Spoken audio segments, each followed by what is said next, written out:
We continue this afternoon's press conference. We have head coach Pascal Jansen. If we have any questions, please raise your hand. We'll go with Scott. Hey, Coach, how are you? Scott Church from Stream Punk Soccer. Hi, Scott. How are you? Good. I appreciate the time, as always. I want to sit there and talk Drew Bayera for a second. And obviously, this is crushing for him. Have you talked to him at all? And as an aside, there seems to be a challenge right now when it comes to the national team and ACL injuries. Is this a concern in some regard? Because it's clearly a jinx of some kind. Thanks. I think, Scott, that's a fair question to ask. That's something that has been part of our conversation as well. Of course, I spoke to Drew.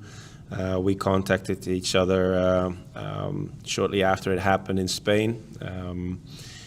We were very lucky that he was able to travel back to the US immediately so we could examine him and determine what was going on.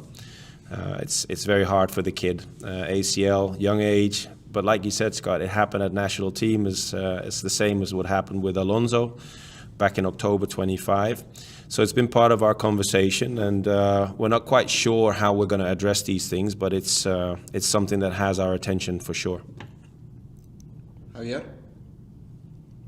Hey, Pascal, Javier from the City Boys. Hi, Javier. Hi, how's it going? So you have a quick, short turnaround. First you play Vancouver, and then a couple of days later you have to play in the Open Cup game. Mm-hmm. Do you plan to have maybe a limited roster rotation or do some type of roster rotation to keep some guys fresh for that Open Cup game, as every cup is an important one? Well, the Open Cup is not on my mind just yet. It's about Vancouver and only Vancouver. So once the game against Vancouver is finished, then we switch to the next game, which is the Open Cup game, and we'll see what kind of decisions we'll have to make then. Christian? Hi, Coach. Vancouver made it all the way to MLS Cup last season. I'm just curious from your perspective, what stands out to them that makes them such a dangerous proposition? Quality. Obviously, they have a good side with strong players, with some individual strong players also on the roster. I do think the advantage, unfortunately, in this league is also when you play on turf is something that will give a different dimension playing your games.